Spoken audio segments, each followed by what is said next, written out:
Voice of Kiai, suara petunjuk meniti jalan ilahi.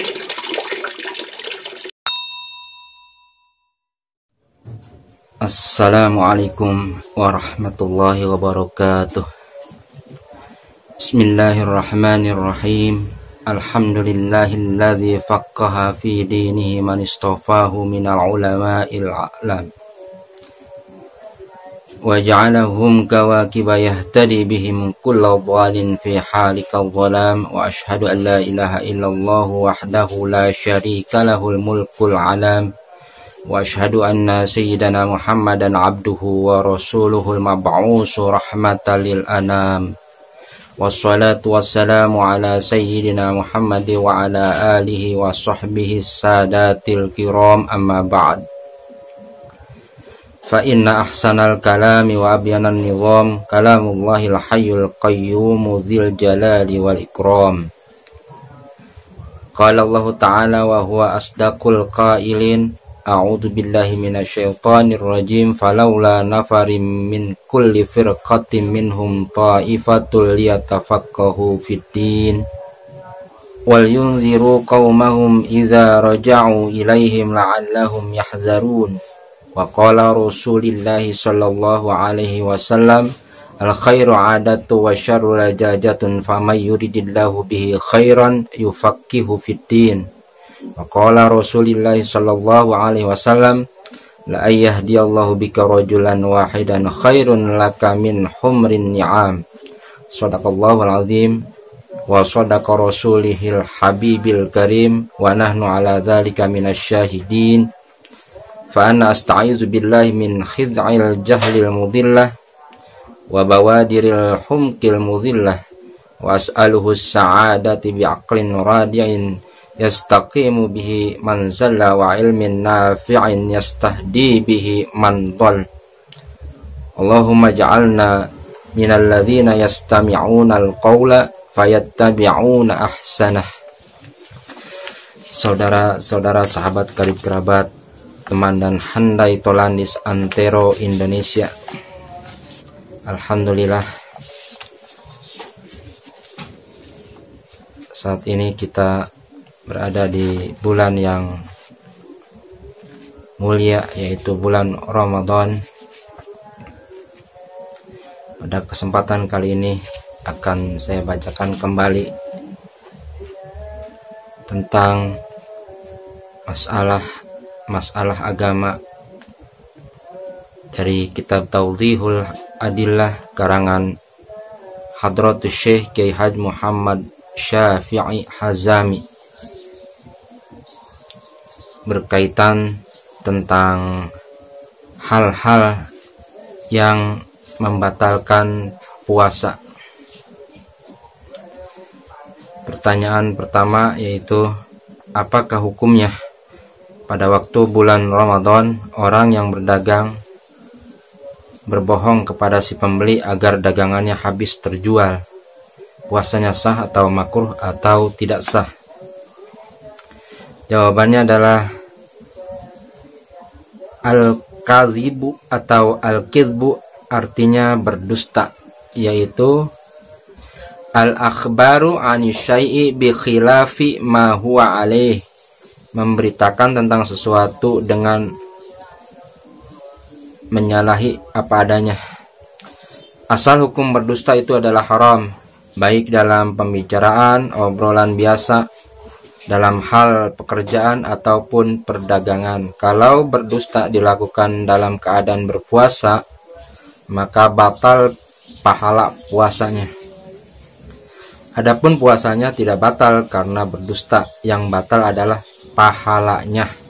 Artinya, seorang melakukan puasa hanya menggugurkan perintah saja, tapi tidak mendapat pahala apa-apa karena puasanya disertai dengan dusta yang diharamkan. Dalam hadis dijelaskan tentang buruknya dan larangan berdusta. Diriwayatkan dari Ibnu Mas'ud radhiyallahu an berkata, Rasulullah sallallahu alaihi wasallam telah bersabda, Innas sidqa yahdi ilal birri wa innal birra yahdi ilal jannah wa innar rajula liyasduqa hatta yaktuba indallahi siddiqan wa innal kadhiba yahdi ilal fujuri wa innal fujura yahdi ilan nari wa innar rajula liyakdziba hatta yaktuba indallahi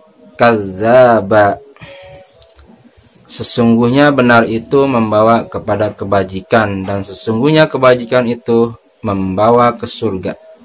Dan sesungguhnya seorang laki-laki yang berkata benar sehingga ia ditulis di sisi Allah sebagai orang yang benar, dan sesungguhnya dusta itu membawa kepada kedurhakaan, dan sesungguhnya kedurhakaan itu membawa ke neraka, dan sesungguhnya seorang laki-laki berdusta sehingga ia ditulis di sisi Allah sebagai pendusta atau pembohong. Hadis riwayat Al-Bukhari dan Muslim. Dan diriwayatkan dari Abdullah bin Amr ibn As radhiyallahu anhum bahwa Nabi Shallallahu alaihi wasallam bersabda, "Arba'un man kunna fihi kana munafiqan khalisan wa man kanat fihi khaslatun minhunna kanat fihi khaslatun minan nifaq hatta yada'aha idza tumina khana wa idza haddasa kadzdzaba wa idza ahada ghadara wa idza khasama fajara." 4 perkara yang barang siapa dengan 4 perkara ini pula dirinya dikenal sebagai orang munafik, dan barang siapa yang ada padanya 1 perkara darinya berarti terdapat 1 perkara dari penyakit nifak sehingga ditinggalkannya hal tersebut. Apabila ia menerima amanah, ia berkhianat. Apabila ia berkata-kata, ia berdusta. Apabila ia berjanji, ia tidak menepatinya. Dan apabila ia bertengkar, ia berani berbuat dosa. Hadis riwayat Al-Bukhari dan Muslim.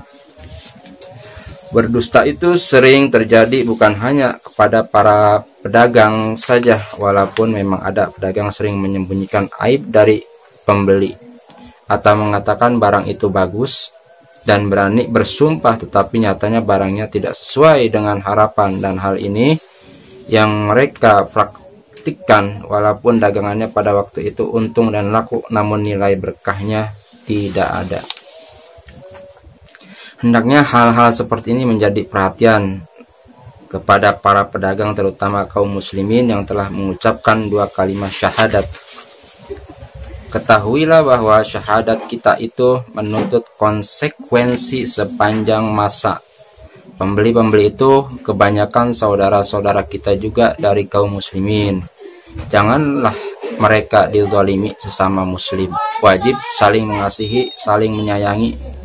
Dalam hadis yang diriwayatkan oleh At-Tabarani, Rasulullah Shallallahu alaihi wasallam bersabda, "Ya ma'syarat tujari ayyukumul kadzib." Wahai para pedagang, jauhkanlah olehmu akan kebohongan. Riwayat lain dari Ibnu Hibban dari Abi Sa'id radhiyallahu an, marra a'rabiyyun bisyatin fakultu tabi'uha bisalasati darahima faqala la wallahi summa ba'aha fadzakartu li Rasulillahi sallallahu alaihi wasallam faqala ba'a akhiratahu bidunyahu. Telah lewat seorang badui membawa seekor kambing. Aku berkata, apakah engkau akan menjualnya 3 dirham? Ia menjawab, tidak, demi Allah tidak. Lama kemudian nyatanya kambing itu dijual dengan harga 3 dirham. Maka aku laporkan hal itu kepada Rasulullah. Kemudian bersabda, ia telah jual akhiratnya dengan dunianya. Dan dalam hadis yang diriwayatkan Muslim dari Abi Dzar, Rasulullah sallallahu alaihi wasallam bersabda, salah satu la yanzurullaha ilaihim yaumal qiyamah wala yuzakkihim walahum adzabun alim. Qala faqara'aha Rasulullah sallallahu alaihi wasallam salasatun marratin faqultu khabu wa khasiru man hum ya Rasulullah. Qala musbilu wal mananu wal munfiqu sil'atahu bil halfil kadzib. 3 macam manusia yang Allah tidak memandang kepada mereka itu di hari kiamat, dan Allah tidak memuji mereka. Bagi mereka itu azab yang pedih. Perawi berkata, maka Rasulullah pun membacakan 3 kali. Maka aku pun berkata, sesungguhnya mereka itu kecewa dan merugi. Siapakah mereka itu ya Rasulullah? Orang laki-laki yang mengulur kainnya dan menutupi mata kakinya, orang yang mengungkit-ungkit pemberian, dan orang yang membuat dagangannya laku dengan menggunakan kata-kata dusta. Hadis lain yang juga diriwayatkan dari Muslim bahwa Rasulullah Shallallahu Alaihi Wasallam bersabda, "Iyakum wa kasratal halfi fil bai'i fa innahu yunfaqu summa yamhaq." Jauhkanlah olehmu banyak bersumpah dalam jual beli. Sesungguhnya ia bisa laku atau terjual, tetapi kemudian dibinasakan. Dan sabda Rasulullah Shallallahu Alaihi Wasallam, "Wailul litajiri min la wallahi wa bala wallahi." Celakalah bagi pedagang akibat ucapannya, tidak demi Allah atau bahkan demi Allah. Lalu bagaimanakah jual beli yang baik itu? Menurut hadis yang diriwayatkan dari Mu'adz radhiyallahu an, ia berkata, Rasulullah Shallallahu Alaihi Wasallam telah bersabda, "Atyabul kasbi kasbut tujari alladzina idza haddatsu lam yukadzibu wa idza tuminu lam yakhunu wa idza wa'adu lam yakhlifu wa idza ishtarau lam yazummu wa idza ba'u lam yutru wa idza kana alaihim lam yamtulu wa idza kana lahum lam yu'shiru." Sebaik-baik usaha adalah usahanya para pedagang yang apabila berkata-kata tidak berdusta, apabila diamanahkan sesuatu tidak berkhianat, apabila berjanji tidak mengingkari, apabila membeli tidak mencela, apabila menjual tidak berlebih-lebihan, memuji barang, apabila memiliki utang ia tidak mengulur-ulur waktu, apabila punya piutang tidak menyusahkan orang yang berutang. Hadis riwayat Al-Baihaqi. Banyak hadis yang berkenaan dengan peraturan-peraturan dan tata tertib jual beli. Oleh karenanya diwajibkan bagi setiap muslim, baik laki-laki maupun wanita, untuk menuntut ilmu, mengaji selama hidup dan sebelum mati. Dengan demikian dapat kita ketahui hal-hal yang diperintah dan hal-hal yang dilarang. Saudara-saudara, sahabat karib kerabat dan handai tolan, demikianlah pertanyaan dan jawaban tentang hal-hal yang membatalkan puasa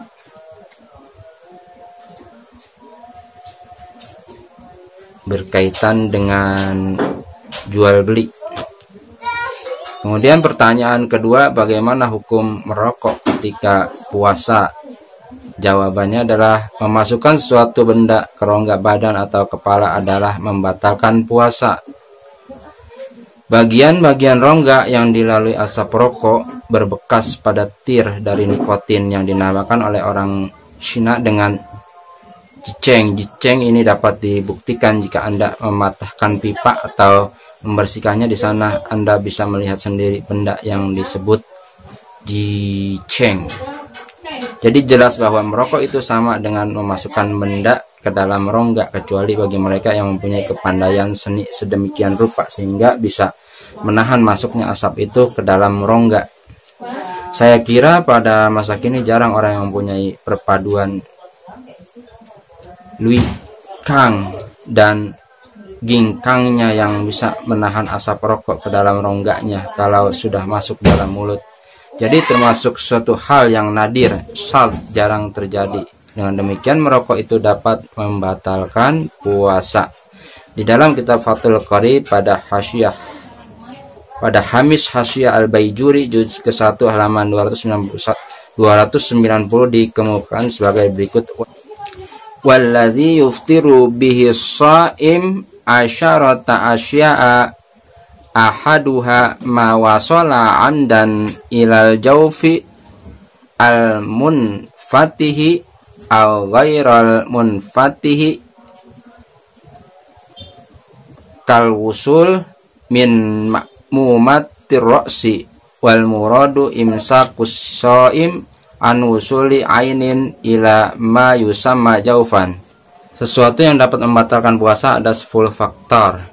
Pertama dan kedua yaitu sesuatu yang sampai dengan sengaja ke dalam rongga yang terbuka atau tidak terbuka, seperti sampai dari luka di kepala, dan yang dimaksud dengan menahannya orang yang berpuasa dari sampainya benda kepada apa yang dinamakan rongga. Kemudian pada kitab dan halaman yang sama dikatakan sebagai berikut: wa minal aini dukhanil masyhuru wa huwal musamma bituni wa misluhu tambaku fayubtiru bihi shaim li'anna lahu asyaran yuhissu kama yushahidu fi batnil ud. Dan termasuk benda juga yaitu asap yang masyhur yang dalam bahasa Turki disebut tutun, maksudnya rokok dan sejenisnya juga seperti tembakau, maka batallah orang yang berpuasa dengannya karena baginya terdapat bekas yang nyata sebagaimana dapat dibuktikan di dalam batinnya kayu pipa, di dalam lubang kayu pipa. Pertanyaan ketiga, apakah menggosok gigi dan buang air kecil di dalam bak mandi membatalkan puasa? Jawabannya, ketika berpuasa menggosok gigi di pagi hari tepatnya sebelum waktu zuhur tidak makruh dan tidak membatalkan puasa, kecuali ia yakin dengan sebab menggosokkannya dengan tapal gigi dapat terpental bagian-bagian air yang bercampur odol ke rongga leher, maka hal itu dapat membatalkan puasa. Adapun buang air kecil atau buang air besar di dalam air, maka bisa terjadi masuknya air ke dalam rongga kubul atau dubur. Begitu terputusnya najis yang keluar, maka masuklah sebagian air itu ke dalam rongganya dengan isapan menguncupnya kubul atau dubur. Lebih nyata lagi apabila buang air besar di pasir. Begitu putus jenis yang keluar, maka dubur dapat menarik pasir ke dalam rongganya, apalagi air. Yakinnya sampai air ke rongga adalah membatalkan puasa. Pertanyaan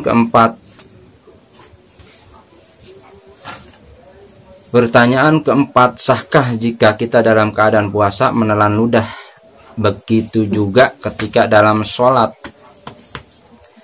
Jawabannya, menelan ludah dengan sengaja tidak membatalkan sholat dan tidak membatalkan puasa dengan catatan ada 3 syarat. Yang pertama, ludah itu suci dari najis.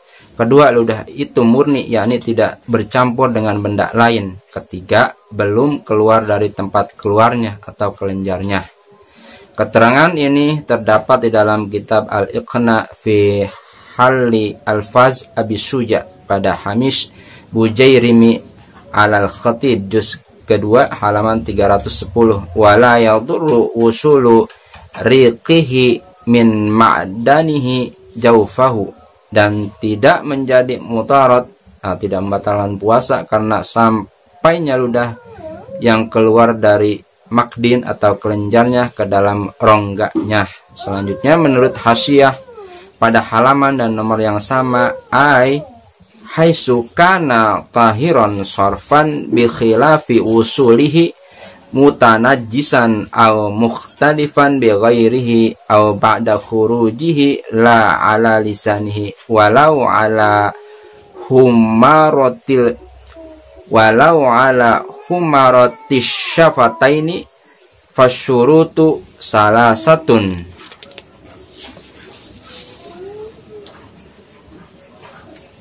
Kira-kira ludah itu suci lagi murni. Lain halnya ketika sampai ludah itu dalam keadaan bernajis bercampur dengan lainnya atau setelah keluarnya, bukan melekat pada lidahnya, dan sekalipun di atas kemerahan kedua bibir, itulah 3 syaratnya. Air ludah yang bercampur dengan sesuatu yang lain seperti bekas-bekas makanan yang terselip di sela-sela gigi menelannya dapat membatalkan puasa. Demikian juga menjadi batal sholatnya. Menurut kaidah inna kullama abtalas shauma abtalas shalah. Sesungguhnya sesuatu yang dapat membatalkan puasa juga dapat membatalkan sholat. Saudara-saudara, sahabat, karib kerabat, teman dan handai tolan, demikianlah hal-hal ketiga tadi yang dapat membatalkan puasa. Mudah-mudahan informasi yang saya sampaikan bermanfaat untuk kita semua. In uridu illal islaha mastata'tu wa ma taufiqi illa billahi alaihi tawakkaltu wa ilaihi unib. Allahul muwafiq ila aqwamit thoriq. Wassalamualaikum warahmatullahi wabarakatuh.